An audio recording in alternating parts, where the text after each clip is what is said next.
Welcome to the Greg Bennett Show, presented by Any Question. I'm your host, Greg Bennett, and I have just finished a really insightful conversation with one of the world's all-time leading strength coaches, Matt Pendola. And Matt really gives us some great information in this one, and he goes into a lot of depth about RunFORM and strength training and when to use strength and what kind of strength we should be doing. We talk about the fascial system and all sorts of things in between. You can also go find Matt on Any Question, where his answers on any question simply are blowing me away. And I do mention that in this episode, just how I often go to Matt Pendola on any question. So it's anyquestion.com/Pendola project. So that's anyquestion.com/Pendola project. And you can go check out all of Matt's answers. If you haven't checked out Any Question, you get a free hour to go search any of this content. And I think you'll find the answers that Matt provides are really going to help your strength training, your mobility, and everything else in between. So go check that out. I hope you enjoy this episode as much as I did.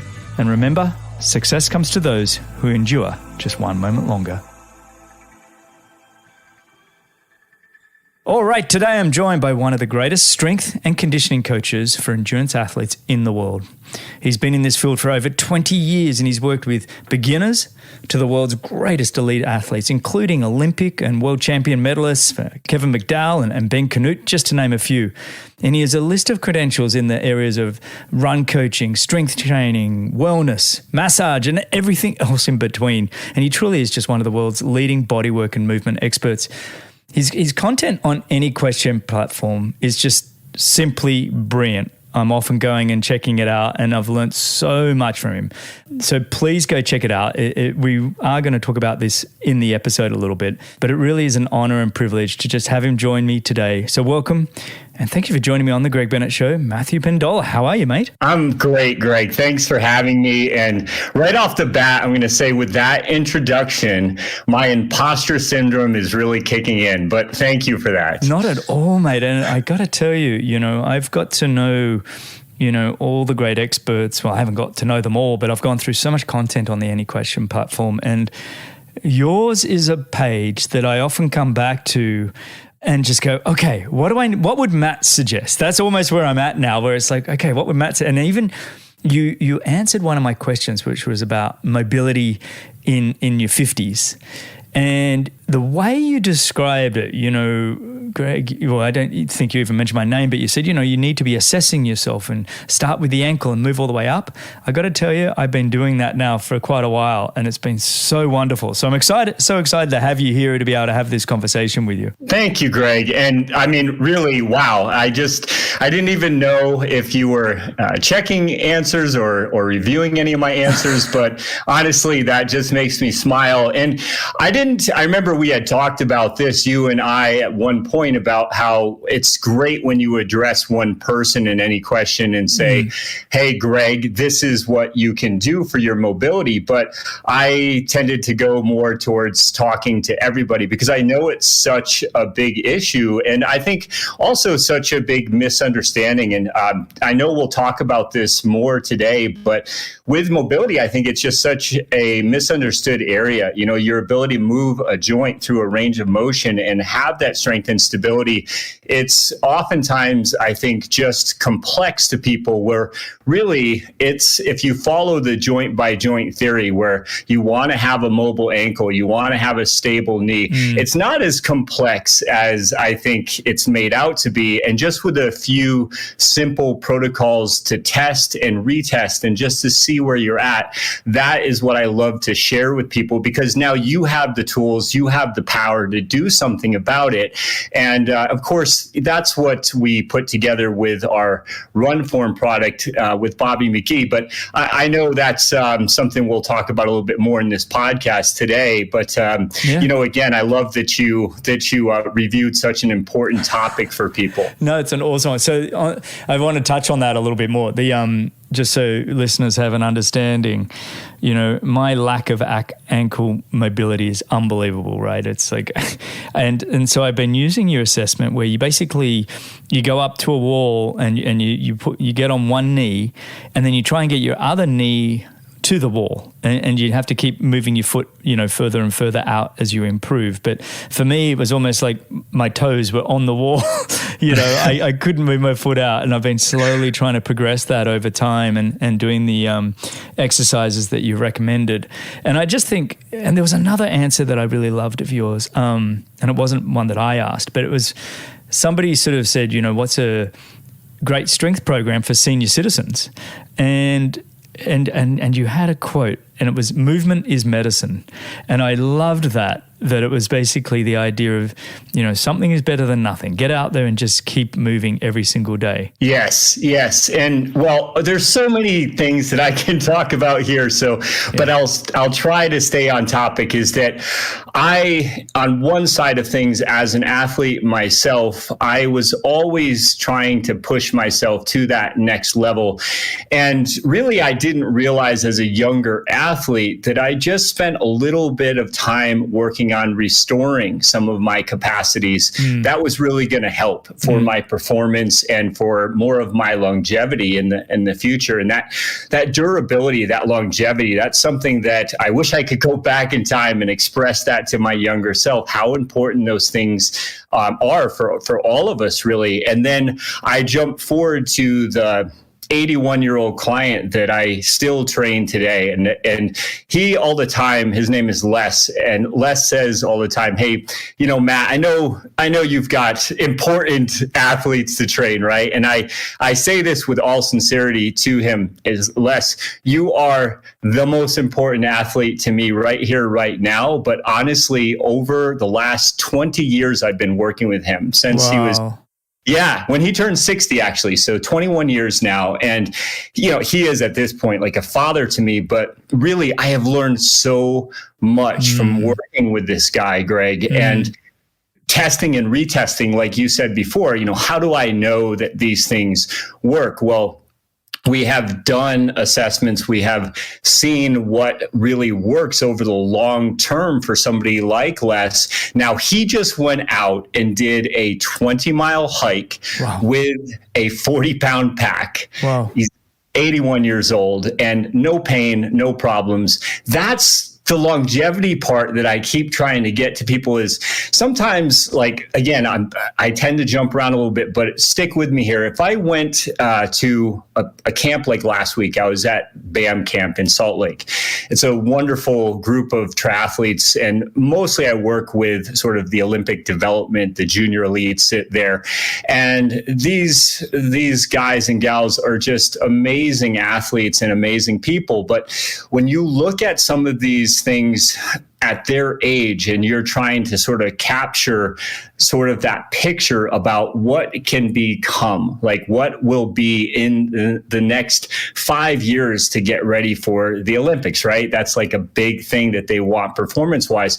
But I keep also thinking about just that longevity aspect. You want to be able to do this when you're super old, like they think I'm super old, right?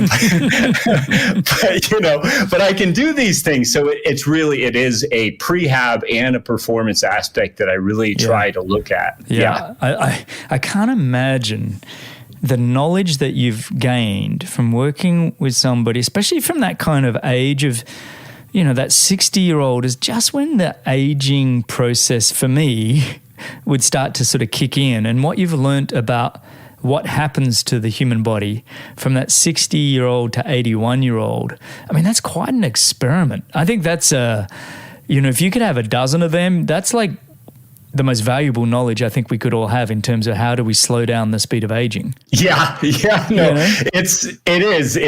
absolutely, it's one of those things too where, Greg, I tend to take a lot of notes. I'm pretty meticulous with that. And I have ADD. So one of the things that I think has really become an advantage of mine is I really have to categorize things, and I have to keep things in a certain order. I have to have certain rituals. And that's really helped me because over the last 21 years, not only Les, but I do have a few other of my aging athletes, we call them, right? and they're in their golden years. And you're right. Absolutely.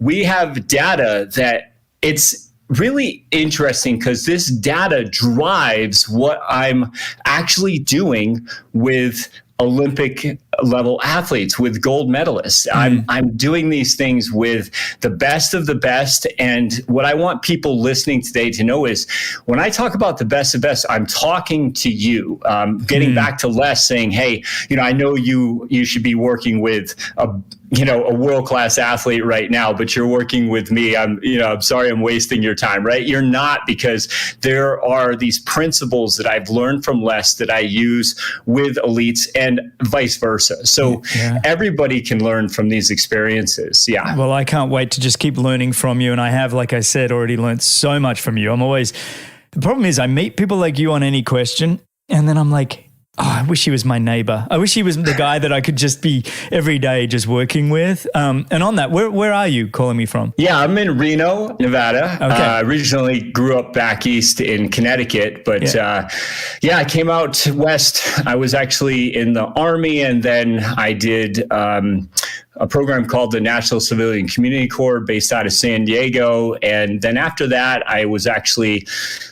Flagstaff hotshot. It's a division in wildland fire. And I did that as a career after really the military and the NCCC for 5 years. And I had what I call tree trauma. I was a sawyer and I was cutting a tree down. It was really late. It was, the fire was spreading quickly. Fire can go a mile a minute sometimes, and you're just moving fast. Yeah. And I didn't have time to really assess the situation properly. This tree was about, I'd say 200 feet tall, and about halfway up, the fire was eating out its core. So when I cut the tree from the base, it actually rattled it enough where it came down, and I used the tree as a blocker, the base of the tree, but it still fractured my spine. So L4, L5, S1. So selfishly, Greg, I took that tree trauma. I was not able to really function properly. Walking was difficult. I didn't think I was going to run again. And I spent a lot of time in PT, and then I spent a lot of time really thinking about how this was really a blessing, because I had learned so much. I wanted to share it. So initially it was more for me, and then other hotshots that I was working with, I was like, oh, I actually sort of have this knowledge now that I can share. So that's when I started to really start to put a lot more time and emphasis into what I'm doing now, giving myself some classes at night to go to school, getting my LMT license eventually, working more with mentorships like Athletes Performance Institute. I did that for 4 years. And finally, I just said, this is what I want to do full time. But it came from that initial drive of being able to help my fellow hotshots when I knew they were in pain and didn't have to be. And then realizing how much, of course, we haven't talked much about my running background, but how much I absolutely love to run. And when that was taken away from me, I didn't care anymore about trying to run a sub 10-minute 2-mile or anything like that. That wasn't, I could care less. I just wanted to be able to get out in the mountains and enjoy my run and not be in a world of pain. And I made that my goal. And for a long time, I didn't think I was going to be able to do that. So it's just a true honor to be able to serve these athletes, either for, what I kind of refer to as prehab or for performance. And that's kind of what got me into all of this. I'm actually still stuck on the hotshot, which is an expression that I hadn't heard before. But basically, that's a term for a firefighter, a wilderness firefighter, or yeah. It's just a little bit more. We're just trained to essentially think about getting to fires that are really, you see a fire up in the mountains somewhere that's pretty remote, and it might take more training and fitness to do that. So that's hotshot. It just tends to have that experience, but also you need the fitness. So it fit me well at the time. So you were working as a full-time hotshot in Flagstaff, Arizona. Was that always what you wanted to be, a firefighter in that kind of... I mean, that seems pretty extreme. Well, I wanted to be an Olympic champion. That's what I wanted to be, right? And I think that in part, I have to say that I do think I did too much too soon in my own training, too young. I was that 15-year-old kid who could break 15 minutes for a 5K, right? But I was also doing a lot to get there. And, the other part of it, I would say that I had to realize over time is that, maybe when it comes to goals like this, Olympic dreams are wonderful, but I really let that just override everything else. That competitive greatness was everything to me as a kid. But what I learned is I developed the industriousness, the loyalty, the cooperation, the enthusiasm, the friendships, all these things that actually led to competitive greatness. And I will say that for me, I'm very proud of what I did competitively, but it was more about the person I became along the way. So I think that's what I'd like to try to share as much as I can with the athletes I work with, because we all can get to that better versions of ourselves. But I lost that goal for a while about just becoming the best version of me. I was sort of obsessed of just becoming the best, period. So that was my initial goal. And then when I didn't get to that level, to that point, then I said, okay, well, what's the next hardest thing I can think to do that'll make me feel like, I'm a badass, right? And that was hotshotting. So, I did that for a while, but I don't think it was really meant to be. And this was certainly what I do now became my true love and passion. Take me back to that moment though, when the fire's moving at, like you said, a mile per minute. You're trying to cut down a tree, I guess, to thin the forest out so the fire would hopefully stop. Right. And then the tree falls on you, right? I mean, does it trap you and it breaks your back? And was that must have been horrifying. Yeah. No, it was one of those things where initially you're just glad you're alive, and when I use the base of the tree, it's like a blocker. So not all of the tree hit me. It was just essentially the side of the tree, the branches, but that was enough force coming down on me. And I, at the time, honestly, you have so much adrenaline running, you're just in survival mode. So I didn't realize the damage that was done. It was one of those situations too, where the back can essentially feel a whole lot worse as time goes on. And that certainly was the case with me, to the point where as the weeks went on, I was getting worse, not better. And then I realized I was in some real pain and some real trouble, and I was going to have a long road back. Mate, and how old were you then when that all happened? I was, 20. I was 28 when that happened. Yeah. And by the time I was 30, I was running again. So, it took me a couple years to really restore that and get back to that. But yeah. But that was the transition into going, okay, the whole getting back to health was when you realize I found out what I want to be doing for the rest of my life. Kind of, it's like, hang on, I have some knowledge now. And so that's when you decided to sort of pull the trigger and educate yourself more on the strength and conditioning side of things? Yes. Yeah. And I would say that Athletes Performance Institute was the best decision I could have made. It was, at the time, that was owned by Mark Verstegen. He had coached Mia Hamm, for example, her strength coach. And I feel like that was a great base knowledge to get. And so for me, working with guys like Nick Winkelman, he's another just world-renowned coach that I really still to this day look up to, and he was more of my mentor in that process. And then getting my LMT license, doing things like that allowed me a little bit more, I think, experience and time with athletes. I mean, one day Manny Patinkin was in there,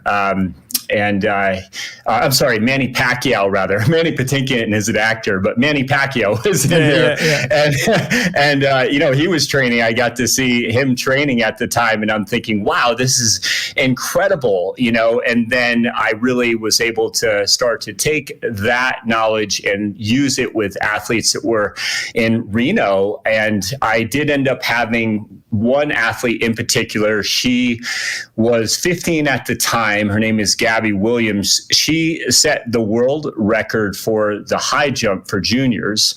And she actually, in the last Olympics, she medaled in basketball. So she played for France. She's a dual citizen. Yeah.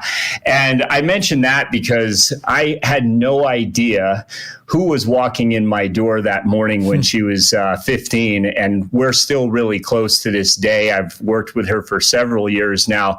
And in that last Olympics, I was lucky enough to have 3 athletes that did medal.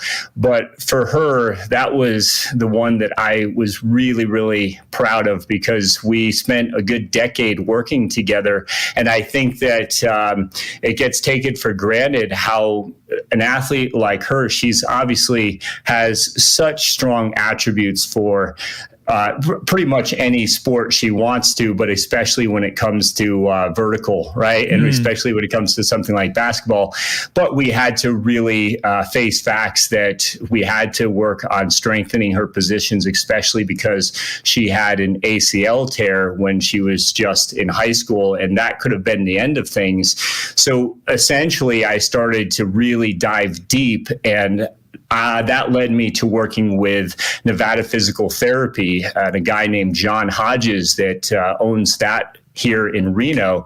And I was, again, so lucky. I'm climbing the backs of giants here, Greg. And with, right? I mean, I honestly would not be where I am or close to where I am if it wasn't for people like this that were willing to share information with me. And honestly, my next step after that was meeting Bobby. So again, to me, the biggest giant that I could have met was Bobby McGee. I feel like he's the world's best running coach. And the first time that he called me, it happened to be that one of the athletes that I was serving here in Reno made the Olympic development team for triathlon. And Bobby called because he had been talking to him about what he was doing in preparation for the Olympic development team. And he had really improved his thoracic rotation. So Bobby, being the coach that he is, wanted to know why or how that was done. And he called, he left me a message. I thought it was a prank. And I had another athlete that was actually an Xterra national champion, Matt Balzer. And this guy used to always tease me that I was like a mini Bobby McGee, you know. I was that McGee says guy. McGee says this, McGee says that. So I thought it was Matt messing with me with a really bad accent, but it was Bobby. And so from that point on, I called Bobby, we talked, and I worked with him whenever I could. I remember he said to me, just kind of like, almost like a little side comment, well, this has been an amazing conversation after our first talk, and I hope to be able to work with you in person one day. And he was putting a camp on that weekend. I hopped in my truck, I drove to the camp, I was there the next day, and we've been working together ever since. So it was the best decision I ever made. Yeah, well, you know, as you know, I had Bobby McGee on the show maybe 8 weeks ago.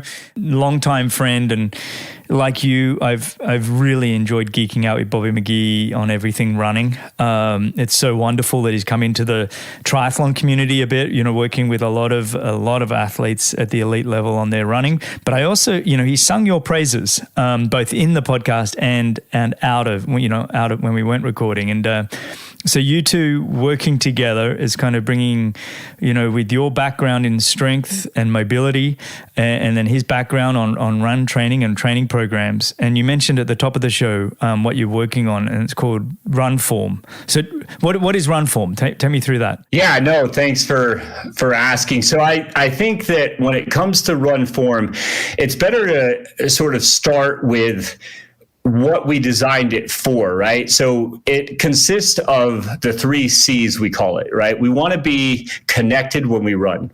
All right. We want to have a good cadence, of course, and we want to be compact. Those 3 things are sort of where RunFORM was born. Now, we look at the physiological concepts of training. And of course, we even obsess about them. I know I have, right?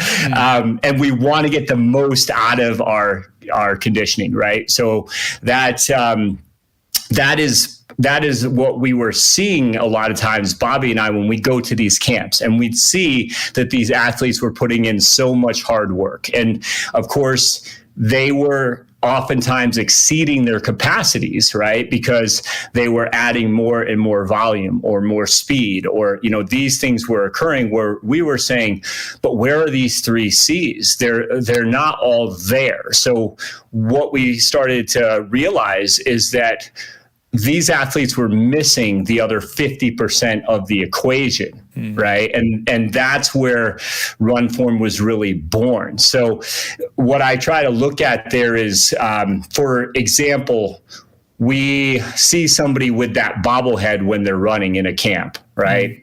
And I kind of call it Night at the Roxbury. You know that scene where, right? If you can imagine that, you see it more often than you realize until you go through. Sometimes Bobby and I would see 30 or 40 people in a week, and then we are saying, wow, like 80% of these people we saw had an issue like this. And then we'd see, for example, their arm swing, looking at how they're rotating or how they're trying to balance, right? So those arms are really meant to keep those rotational those rotational forces balanced, and we can run forward more efficiently, right? But we would see that peripherally they were moving, but they weren't moving first from the center, right? So in other words, they weren't stacked in their position. And so what we mean by that is, say with your ribs, if you go to the top of your rib cage, right, and you're looking at the arrowhead pointing down, so those ribs should be pointing down slightly when you run, right? So that xiphoid process there, that should be pointing down. And oftentimes that pop is that top is popped rather, right? So we would see that they're flaring their ribs out when they're running, okay? And that was another common thing that we would see. So we could keep going, but another common one was just with stride length and cadence, right? So when we're talking about the 3 C's in that cadence issue, if you have somebody with their foot that's landing too far ahead of their center of mass, which oftentimes we do see, they're going to heel strike. A lot of times you're going to see that heel strike. Now, this is just an example. This isn't everybody, but with throwing that lower leg out in front of them, that's the issue, right? The knee needs to drive forward, but in order to get that center of mass working a little bit better so that you're not throwing your leg out in front of you, now that takes some purposeful RunFORM drills that takes a little bit more intervention.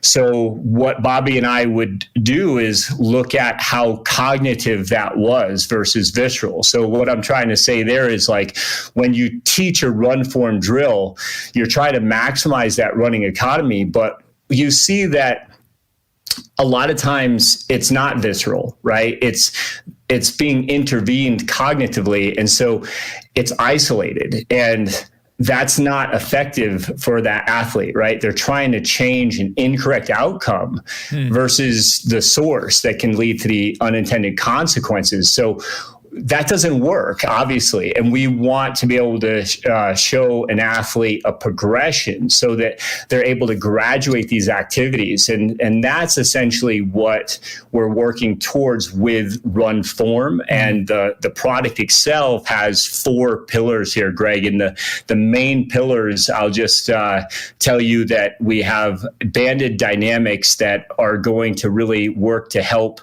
to restore and optimize the running movement. And that is done because with bands, we're not just contracting, but we're reacting in movements. And then we look a little bit more at dynamic mobility drills. And a lot of people, of course, do drills like this where they'll do it for a warm up, but they might just be kind of going through the movements they learned when they were younger, even from high school. And we've had several athletes telling us, wow, like, it's now that we're given some of these cues that you have for us that we're actually feeling the positive effect of this dynamic mobility drill. So restoring and optimizing that that running movement and the propulsion potential, now that's setting the table for that. And of course, when it comes to your loaded mobility, this is where we're looking at restoring and optimizing tissue for your joints. And this is something that, again, we usually don't pay attention to something until it hurts, right, Greg? Mm-hmm. Like,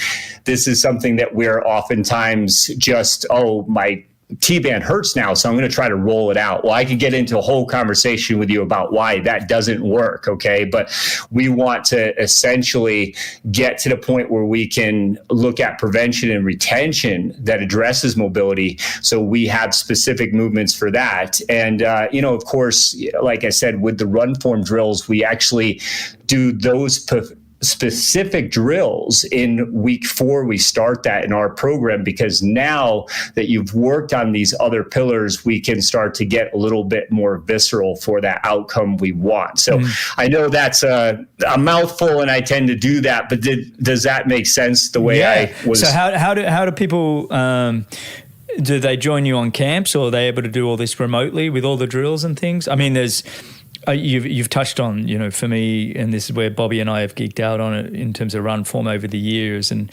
having that cadence and keeping that cadence up and not overstriding and some of those. But the first question I have is, if people want to work with you guys, what's the best way for them to do it? Yeah, so I think that when it comes to working with us, you can essentially hire us to look at your gait.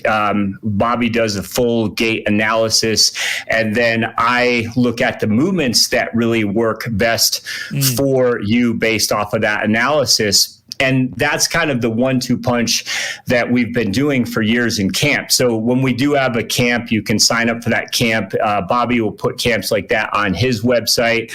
Of course, a lot of times coaches like Coach Wes over at BAM, they hired me for the week last week, right? So that's how we do camps a lot of times. But individually, somebody can contact us individually, and we can work out a plan with that person. But I will say that with RunFORM, we wanted a product where people could even start with that 12 weeks for the program, and we focused on the movements that really checked off all the boxes. So what I'm saying there, Greg, is that we started off with 100 movements per pillar, right? And we say, okay, these are all great movements, but then we whittled it down to about 10 movements per pillar, knowing that each of these movements, they really met 2 main requirements, is that they, of course, were effective and they were easier to learn. So if these movements checked off those boxes, those are the ones that we picked. Those are the ones that we settled with. And so that's already in our program, and you can go to Pendola Project. That's our website, and on there is RunFORM, and we have that program. And you can maybe put this into the notes, Greg, but if people go to Greg Bennett in capital letters, Greg Bennett 10, then they can get 10% off. So we did give a code for that for the listeners here today. And that is where I would honestly start, though. So from there, after 12 weeks of doing the program, then if somebody says, geez, I'd really love to get even more specific, I want that 3% now, then I think that's the time to call us and have us work individually with you. I will say that both Bobby and I, our schedules are busy enough where we can't take everybody, and that was why we really wanted to use a program like RunFORM. And share your knowledge with the world. And I think that's fantastic, is when you've got all the experience between the two of you and the knowledge, to find ways to be able to get it out to the world, I think is absolutely fantastic. Just a quick mini break to remind you to go check out Any Question. That's Any Question, one word, on iOS or Android. And you can also go check out anyquestion.com/Pendola Project. You can ask Matt follow-up questions to this conversation, and you can also listen to answers that he already has there. I'm just curious, over the sort of 20 plus years that you've been working in the strength and conditioning field. When it comes to your learnings, what have been some of the real highs of this last 20, 25 years of either working with athletes or working on yourself that you're like, it blew you away, a moment in time? I think my biggest high just happened. My daughter, Mia, she's 10 years old. She just loves to run, right? It's in her blood. And I think that if you know me, then you think, okay, he's probably pushing that on her. He wants her to run, so she's running and she's good at it and she has the genetics and et cetera. But no, honestly, she just kept asking me, Daddy, can we go for a run? Can we go for a run? And yeah.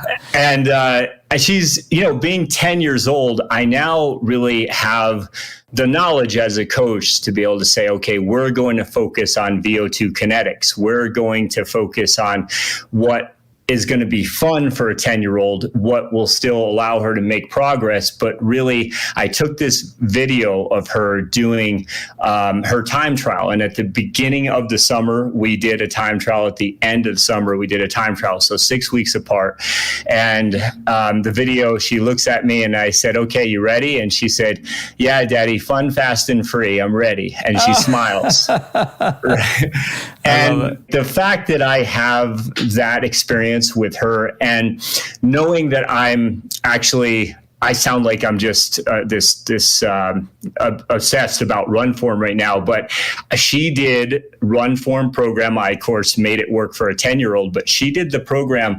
And I was just so proud of what she accomplished, more about how she felt about herself. And of course, that spirit, that, just that ability to be able to really love something and continue to love it. I wish I had a little bit more of that when I was younger. I wish I had held on to that more when I was younger. So I was very proud of that moment, the fact that she finished her summer training and she loves it even more than the day we started doing it. So she ran a very fast time. I'm biased, but I didn't tell her what that time was. And one of the other coaches that heard the time she ran said, okay, that's freaking fast. What are you going to do with her next?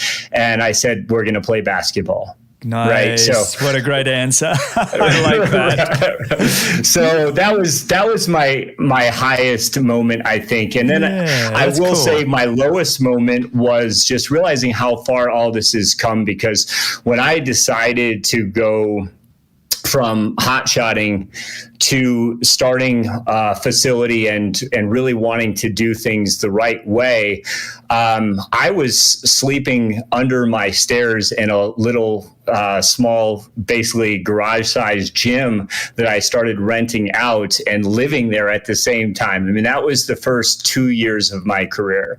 And going from that to eventually I had 2 facilities and 14 trainers, and then going from that to working with athletes that were able to cross that finish line and win an Olympic gold medal. I mean, I can't tell you the different experiences along the way, what that has meant to me, but it makes it all worth it. That initial time period was pretty tough, and it was a pretty low valley. And I realize now that getting yourself from the bottom and, doing the work to get to that top of that peak, or what you see as the peak, it's so much work that I realized at one point looking around that, oh, shoot, I'm here, and I'm one of the very lucky ones in my career to be able to get here, and I really should take the time to enjoy it, right? So, yeah. I think that's, when you look at any question and the strength trainers we have on there, and we had a call with all the strength experts the other day, or a couple of weeks ago now, and I looked at this Zoom call with all the world's greatest strength trainers, from endurance sports like yourself to the NBA and WNPA and the hockey and the soccer and all the strength coaches around the world. And I think what I noticed on there was almost everybody on that call were a bit like you. There was a moment of self-reflection of going, yes, there's a little bit of imposter syndrome because it was such an amazing group, but it was also everybody going, wow, I have learned some stuff and I am able to help people, and this is kind of awesome, and so you sort of self-reflecting there on what was your sort of lowest times that you had and what did you learn, and then to see how far you've come and how far you've grown is just really cool. And all credit to you. If you had known as much work as it would be, would you still want to do the journey? No. No. No, I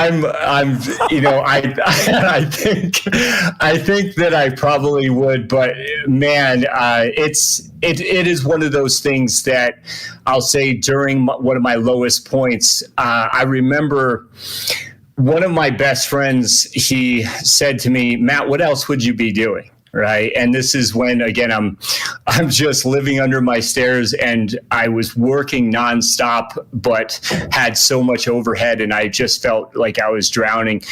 And, I thought about that for a long while. Like I could go back to what I was doing before, or I have other opportunities. So you know what? I choose to do this, and that's all I'm going to think about is how I can do this better. And that guy, Les Nesbitt, that I told you about before, he was a very successful in construction, and he came from nothing. And I mean, this guy's been on his own since he was about 16 years old. And he said to me, Matt, I believe that if you love taking out the trash, then take out the trash. Take out the trash every day and do it to the best of your ability. And one day you're going to own your own dump. And I was like, okay. I like that. I love that. Yeah. So, I mean, really, it's a simple concept. Yeah. So I just decided I'm going to stop complaining.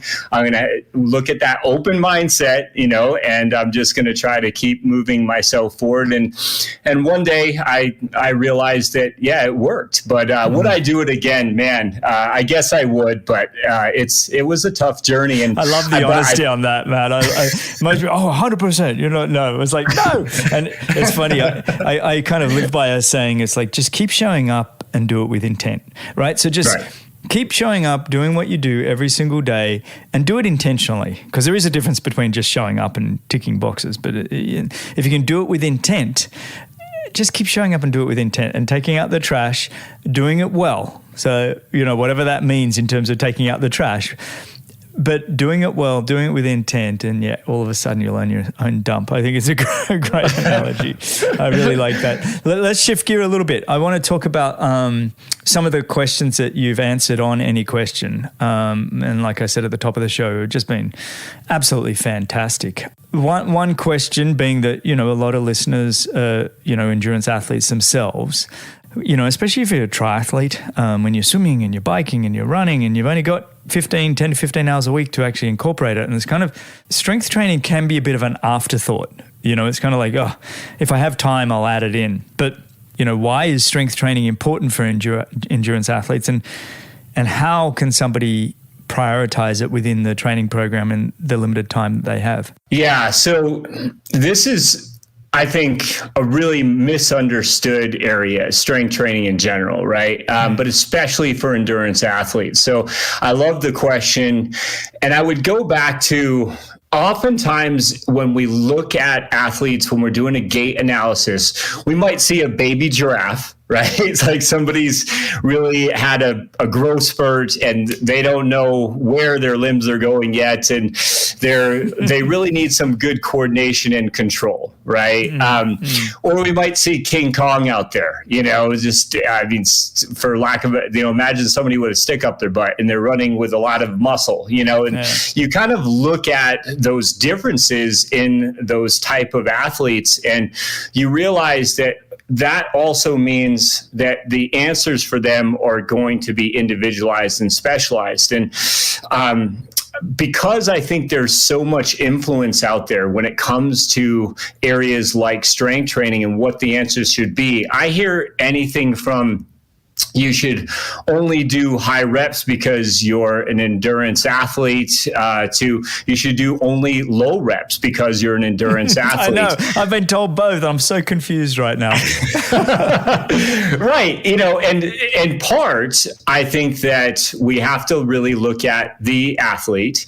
But I'll tell you, somebody like Gwen Jorgensen, she does really well with an approach where we focus more on that coordination and that control, and we get that accumulation. And because of that, we get more confident in the movement patterns. Okay. So we might be looking at something that could be a really good movement. Okay. But if that movement is done with defeated mechanics, then we're kind of defeating the point, aren't we? Right. So we want to try to take a look at, it's not how much we're lifting, but it's how we're lifting. Okay. But we also want to really take in mind of the demands of the endurance athlete. So one thing that I've always loved endurance. It's my first love. So one thing I think that made it a little bit maybe different for me as a strength coach is I was always the smallest guy in the room when I went to a seminar, right? Or when I went to Athletes Performance, I was the one guy that didn't specialize in football, or so I realized that a lot of this information that was being given out, it worked really well for these explosive athletes, but it didn't work out so well for somebody who was training 20 hours a week outside of the gym. And that training was done with a lot of energy system fatigue.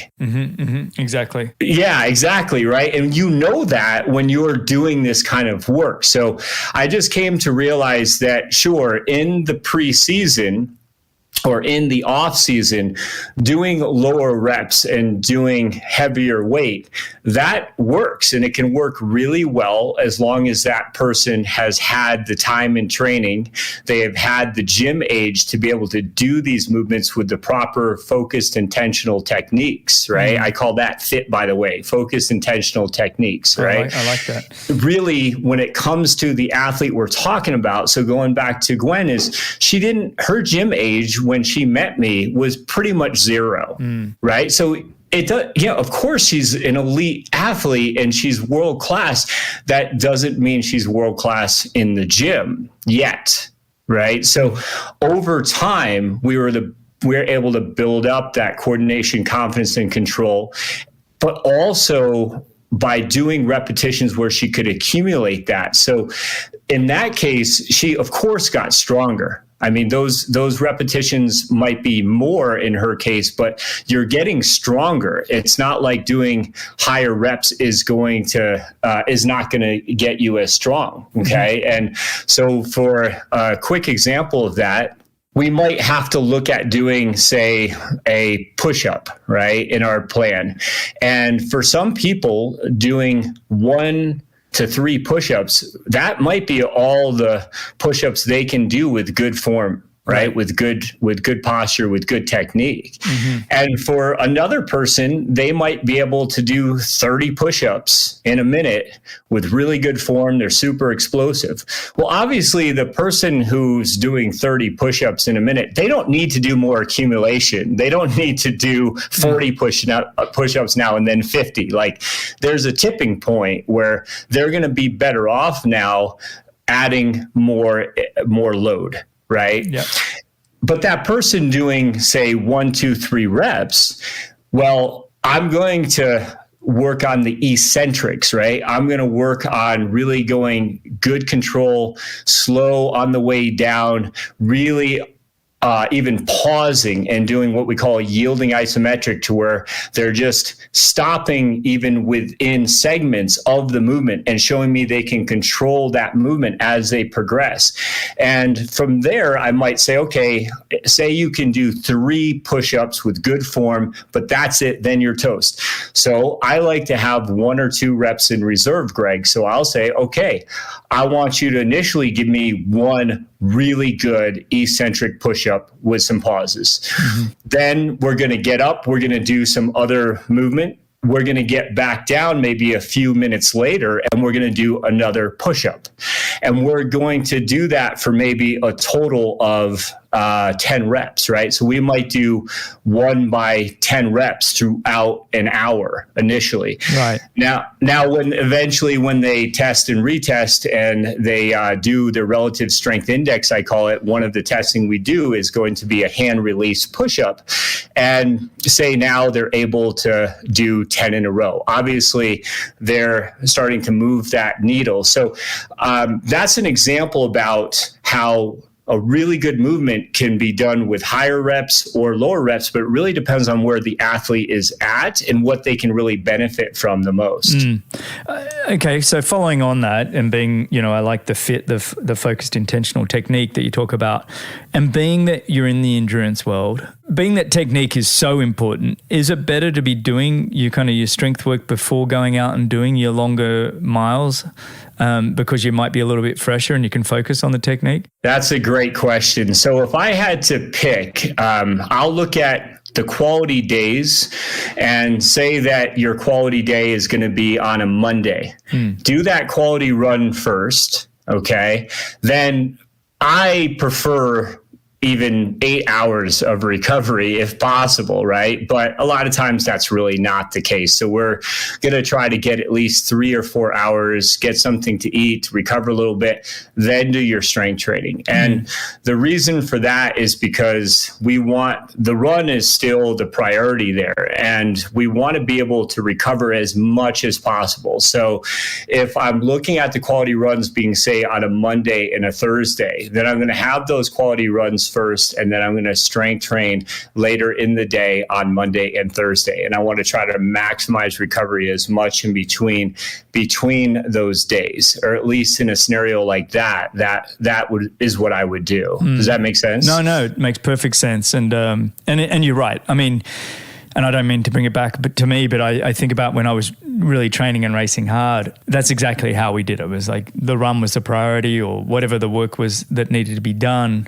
but then combining that with the strength work maybe later in the day or whatever it was when the body maybe had a chance to somewhat recover. I don't think we were, in fact, I think I was probably overtrained most of my career, to be honest, but it was at least try and get to the point where you had some energy to be able to do it. With the banded dynamics that we put into our program, we don't do a ton of work there. We do enough that we're connecting the dots, if you will, right? So that we can really start to get more visceral with our movement patterns. So that's a case where we actually like to do the banded dynamics before the run, and we actually can now start to connect those dots a little bit better. So if I go a little further into your conversation about strength, it's been shown that the glutes are usually not the problem. Like, people have strong enough glutes, but maybe their quads are really tight, and maybe they're not able to connect with their glutes, right? And so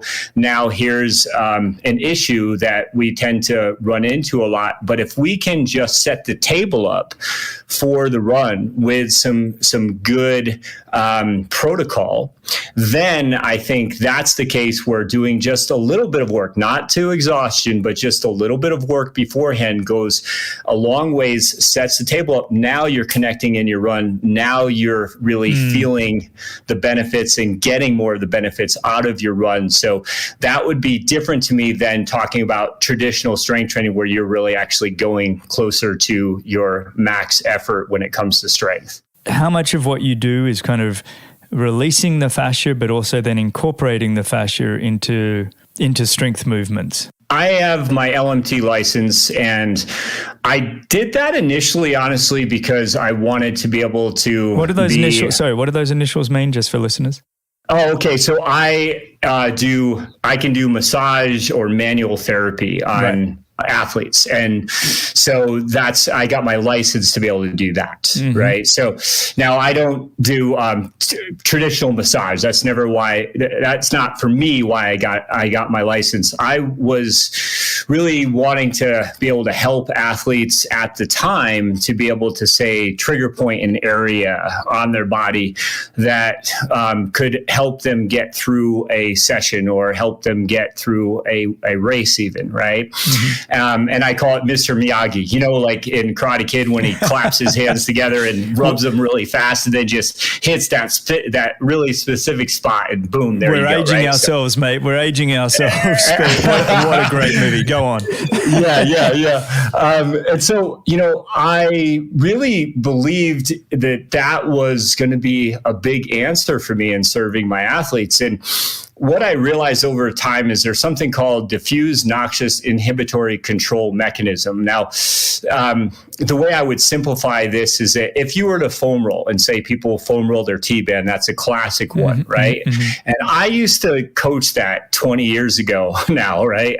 Or whenever they came out, maybe that was about 20 years ago now, I think, talk about aging ourselves. And all I knew that people did feel better when they got done rolling out their T-band, right? Like, oh man, my knee feels better. Okay, fantastic. That worked. Problem is the next morning, they had to do it again. And the next day they had to do it again, right? Mm-hmm. So I started digging further into that. And again, I have to give John Hodges at Nevada Physical Therapy a lot of credit for what he's himself has researched and what he's discovered and then turned around and taught me. But because of this whole concept about releasing a T-band, let's just take that, for example, a T-band by itself can actually suspend a small car. Wow. Yeah, I mean, think about that. That's insane. That's amazing. That's insane. Yeah. So take that visual and realize that we're really not releasing anything. Okay.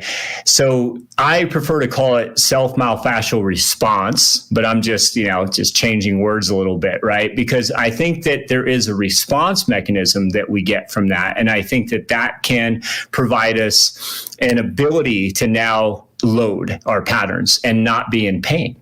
Because of that, I started to get a little bit more into what we could do in protocol that wasn't so much about being in pain. Because when you roll your T-band, it can be pretty painful, or when you get, scraping done, stuff like that, right? And what I prefer to focus on is, can we get into positions that are really going to change what's going on, like what is the real origin of the problem here? So for example, if I have somebody with a T-band issue, it generally is because for example, they might be running too narrow, right? Mm-hmm. And that's causing stress on the T-band. So in turn, if I'm looking at strengthening the side butt, we'll call it, right? And I'm doing that while distracting the TFL, that's a movement that I actually put into any questions. So if you guys are trying to visualize that one, just look it up in any questions. Then I can start to change the conversation to, this is now addressing the real origin of the problem. And I'm going to be able to do this tomorrow and the next day and next day. My tissues aren't getting bruised up. I'm not beating myself up. But more importantly, I'm giving myself a protocol that over time is cumulative and will take away the need for me to roll out at all. So that's what I want to be able to do, because the nervous system really kind of needs to be fed every 12 to 24 hours. So what I'll say to clients a lot of times is that this protocol I'm giving you, I want it done every day for at least the first 20 days. And when you miss one day, you miss a lot. We really try not to miss 24 hours. So I have to give them movements that they're going to be able to repeat daily. So we assign 10 minutes a day of protocol. And in RunFORM, we've tried to make sure that we do the same here. By the way, we know that athletes have time constraints and they want to get out there and run. So we would say that, hey, even if you had to take 10 minutes out of your run, that run's going to be more effective now. We're going to give you 10 minutes of pillars to do. And over a 3-month period, you're not even going to notice those 10 minutes were gone a day, but you are going to notice the difference in your running gait. So this is something that I feel pretty passionate about, because if somebody really wants to work on self-myofascial, I'm going to call it response, absolutely do it. If it feels better, do it. Get that lubrication going. Okay. I am a massage therapist still, and I do believe that it can be really important, even just mentally, as can be stretching or yoga, things that are cathartic, right? Things that really just make you feel better. I'm not going to take that away from you. No way. But what I am going to say is that you're now setting the table up. You need to do something that is going to give you that lasting result so that you don't have to keep trying to do this every day. Does that answer the question? Yeah, it's funny. I'm thinking about, both Laura and I, my wife Laura is also a professional triathlete, and, every morning we had the trigger point the trigger point therapy tools, the quad roller and the calf rollers, and every single morning and some afternoons we'd be rolling before every workout. And yeah, to have all of this information would be fantastic to go back and rewind the clock for how much time I spent in agony. Actually, it got to the point it wasn't that agonizing because I just did it so often that the body almost switches off the nerves. It's like, okay, he's going to keep doing it. Let's not make him hurt anymore. Right. But I get it. Well, mate, this has been fantastic to just touch on a few areas. And I really do encourage everybody to go listen to your answers on any question, because we've discussed a few topics here, but the amount of content, the amount of knowledge you have, your willingness to share it is just incredible, and I truly appreciate it. Who are some of the professional athletes and Olympians you're working with at the moment, before I let you go? Yeah, no, thanks. Of course, I'm still working with Gwen, is fantastic. She is pregnant, as you probably know if you follow her. And so, right now, the majority of the work I would talk about would be with Ben Kanute. And I will say, better people make better athletes. And really, it's such a pleasure to work with athletes of this caliber. Right now, I'm putting a lot of focus into Ben's training with him. And I would say that something worth maybe mentioning on the podcast here is that I've learned about how we really need to make Ben's workouts centered around minimal effective dosing. So we started off the first year where we really focused a lot on these concepts I've talked about already. And he's really restored a lot of good mobility, a lot of good range, and he's quite strong. So his relative strength is really, we can always be stronger, but I'm very, very happy with where he's at there. And we've seen the result of that in his swim, bike, and run. But now it's looking at, with the volume that he's doing, getting ready for the World Championships, we are strength training a couple times a week, and the sessions last about 20 minutes. And I don't think that gets talked about enough, especially with endurance athletes, and especially when you're talking about doing 70.3 or a full Ironman, that really we need to look at the amount of energy that we are required to do these sports and the amount of time constraints that we really do have. So strength training, I think, oftentimes just gets thrown out at a certain point because you just don't have the energy for it, right? And I did a 50K mountain race not too long ago. And one of my crazy ultra running buddies convinced me to do this with him. And that's like 50K just barely gets you into the ultra world, right? Who needs enemies, right? Who needs enemies when you got buddies that want you to go to a 50K mountain race with them? Oh man, I tell you what, I am glad I did it. It was it's called the Way Too Cool 50K. It was a quite challenging race, but what I really found during that process myself was that, of course, I didn't have the energy to keep up with my strength training the way I normally do when I'm, say, trying to break a 5-minute mile as a personal goal, right? That's much easier for me to keep my deadlift, going at twice my body weight, etc. But what I realized that if I timed it out right and I just gave myself 20-minute sessions and I really went to the best bang for my buck and I hit the big boulders that I needed to be able to maintain those strength gains as much as possible, So I was able to get the best of both worlds. And I was putting more and more of that into programming, like with somebody like Ben, and it's been very successful. So just something for people to realize is don't throw out the baby with the bathwater, right? Like really try to think about how you're going to be able to still keep up with these things, but twice a week will really go a long way. But I just don't think it gets talked about enough that you can do 20 minutes and be very effective with that. Going to 0 minutes, and after a few weeks, you really start to lose a lot of those strength gains that really help so much with your overall structural integrity. And when we can't put as much force into the ground, for example, because we haven't been working on that, we start to go backwards in a sense. And even all the great work that we're doing again with the conditioning, that's 50%. We still want to be able to hit the other 50%. So just keep that in mind. 10 to 20 minutes a day, 10 minutes a day with protocol, or what we would say RunFORM here.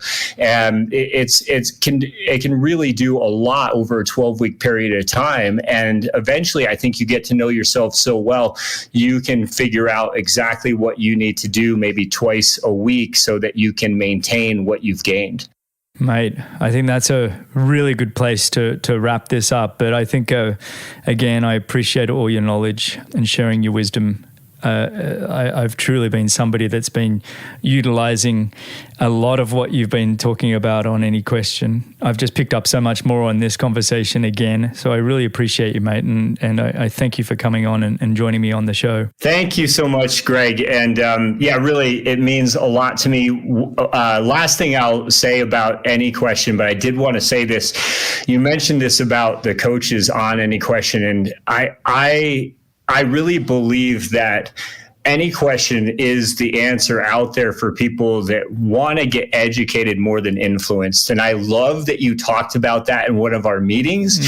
I was thinking to myself, first of all, how many programs have meetings as often as you guys do with your coaches? And then you were telling this great story about how one of your educators was saying, hey, don't call me an influencer, right? And I love that. And it's true. The answers that are on Any Questions, they are so educational. And I love to review the answers other coaches are given. And I'm thinking, oh man, that's a good point. I didn't think about that. So it's such a great resource, and I really am quite honored to be a part of it. So thanks for that, Greg. And if you wouldn't mind, I'll just say, if people want to check out our program, then that's going to be on. Just go to Pendola Project, and then you can see our RunFORM program there. And again, Greg Bennett in capital letters 10, Greg Bennett 10.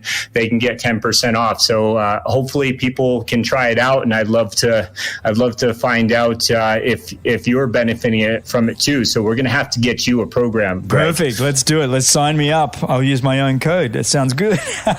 Awesome, Matt. Well, mate, again, thank you so much, and thank you everybody for listening to Matt. And you can find Matt on Any Question. You go to anyquestion.com, Pendola Project /Pendola Project, I should say. So that's anyquestion.com/Pendola Project, and you can find Matt on there, and you can ask him questions and listen to a whole bunch of his answers. I think you're almost over 100 answers on the platform now. Thank you everybody for listening. You can find the show notes and timestamps and everything else at bennettendurance.com/media. Thanks a lot for listening. If you enjoyed the show, your support would truly be appreciated. You can visit the Patreon page, or you can subscribe with your podcast app of choice. Don't miss the next episode, so subscribe and be notified. For show notes, if you want to know more, please visit bennettendurance.com. I'm Phil Liggett, and on behalf of Greg Bennett, here's to the next time, and I hope you will join Greg again very soon.